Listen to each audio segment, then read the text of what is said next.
Selamat bertemu kembali di Review Kehidupan. Melihat sisi kehidupan dengan rasa dan menguliknya dengan kata. Kali ini kita akan membahas sebuah tema yang menarik. Ayah.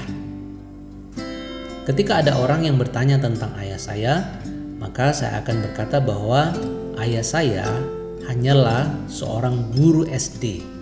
Dan kalaupun saya akan menambahkan keterangan, saya akan tambahkan bahwa ayah saya adalah kepala sekolah di sebuah SD. Jelas kata hanya menyiratkan beberapa arti. Pertama, sepertinya ketika saya menyebutkan kata hanya guru pada profesi ayah saya menganggap bahwa profesi tersebut adalah profesi yang biasa jikalau tidak disebut sebagai profesi yang rendahan, sehingga saya merasa inferior menyebutkan profesi ayah saya sebagai seorang guru.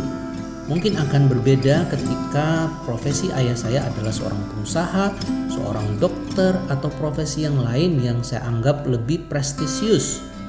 Arti yang kedua, di daerah saya di Manado, profesi guru adalah profesi yang dihargai dan dihormati.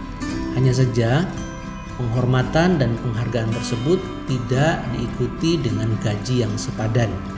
Saya melihat dan saya merasakan sendiri bagaimana ayah saya harus bekerja ekstra untuk memenuhi kebutuhan keluarganya. Dan dengan usaha yang ekstra itu pun tidak membuat keluarga kami menjadi kaya, menjadi berkelimpahan. Kenyataan inilah yang membuat saya tidak mau menjadi guru. Namun ada satu hal yang tidak bisa saya sangkal. Ketika saya menghadapi persoalan, ketika saya menghadapi masalah, saya hampir selalu, kalau tidak bisa dikatakan selalu, berpikir bagaimana cara ayah saya menghadapi persoalan, mencari jalan keluar ketika menghadapi persoalan yang saya hadapi. Saya berpikir bagaimana ayah berpikir, saya mencoba bertindak seperti ayah saya bertindak jikalau dia menghadapi seperti situasi yang saya hadapi saat ini.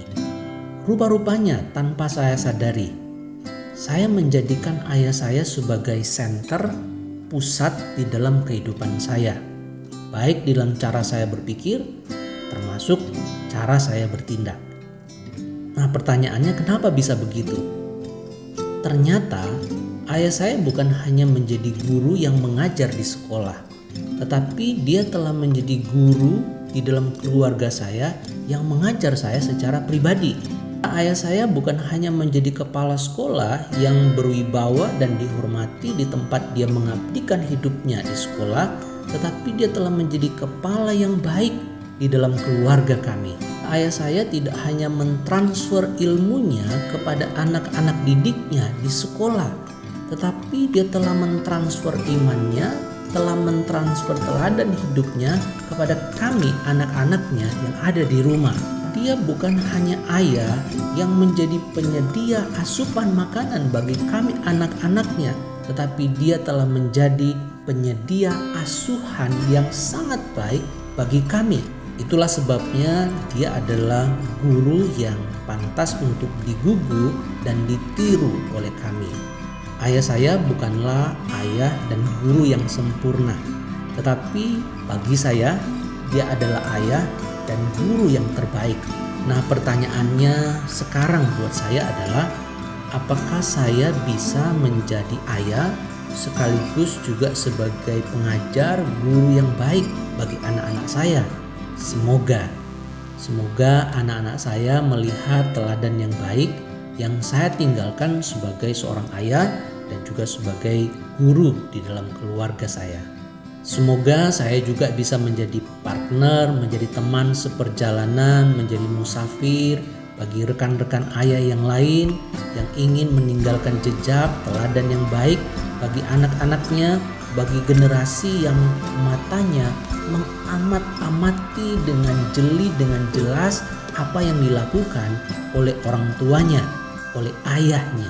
Saya dan para ayah yang lain sedang meninggalkan atau sedang menorehkan sejarah pendidikan kecil di dalam keluarga kita masing-masing.